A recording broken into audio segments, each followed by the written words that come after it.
I got this in the Second World War II. Good day for a swell battle.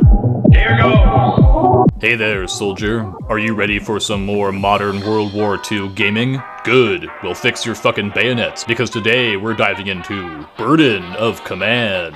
Get ready to have to make gut-wrenching decisions in life or death scenarios and the heat of battle. What is your goddamn hold-up, Mr. Soldier?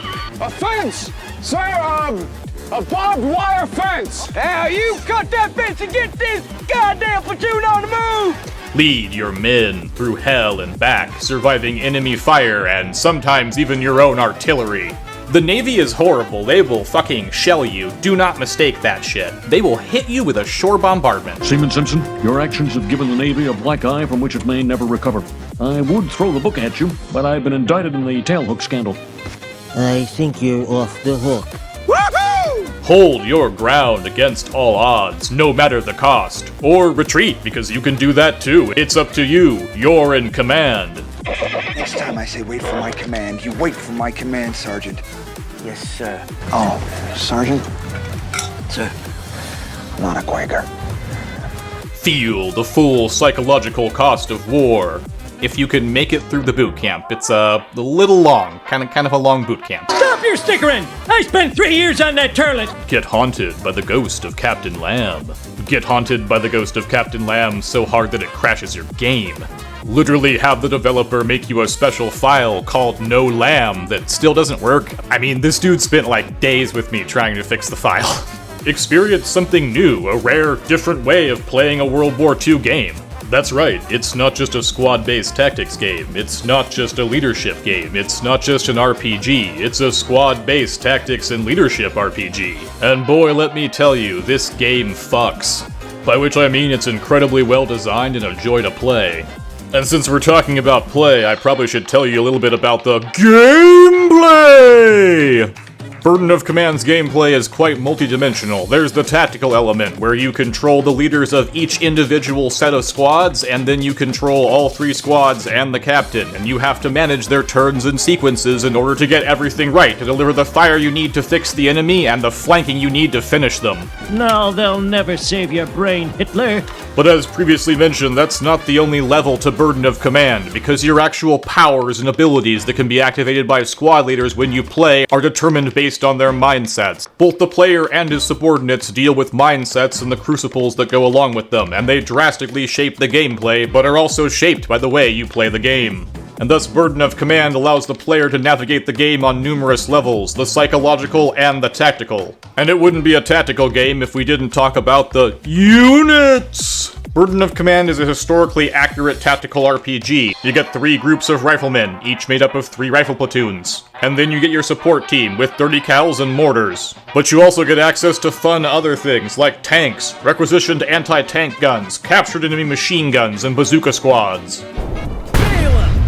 You also might get to fuck around with the radio men and coordinate additional artillery and mortar strikes. Yeah, boy. But enough about units, let's talk about the aesthetics! I don't usually talk about aesthetics because I don't really play games if they're ugly, cause like, fuck that shit. But in Burden of Command, I want to bring up that they do a great job of resurrecting the old feel of games while combining them with a nice palette. This gives you an experience that vibes with shit you remember from your childhood, but also creates a non-cluttered game space where you can actually see what the fuck is going on with your squads. But I hear what you're saying. Okay, so the game's beautiful, it fucks, it accurately represents GI combat in the Second World War, but like, is it really worth my money? Should I actually drop a smooth Jackson on this game? Well there, soldier, here's what I'd have to say. If you watched Band of Brothers as a kid and thought to yourself, like, but could I play it as a game? Is that an option? Can I play this as a game? Then Burden of Command might be for you. Got extra socks? A pair. You need 4 minimum. Feet, hands, neck, balls, Extra socks, hose and all. If you ever found yourself playing Disco Elysium and thinking, there's just not enough American platoon-based coordinated combat in this game, I could go for more of that, then Burden of Command might be for you. If you played Soldiers or Gates of Hell and thought, I could just use something a little bit less chaotic and more realistic, but also I'd like to grapple with deep psychological topics, then Burden of Command might be for you. If you ever played Allied General and thought, I wonder what's going on in like the minds of each of these guys inside the little unit in the hexes, like what are they thinking about?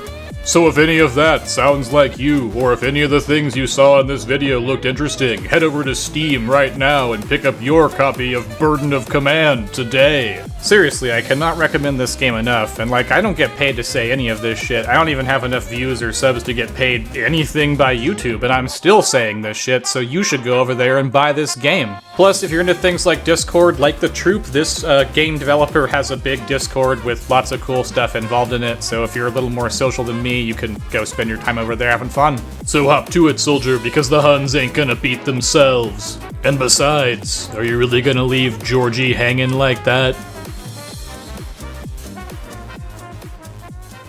Wait a minute! You didn't learn how World War II ended! We won!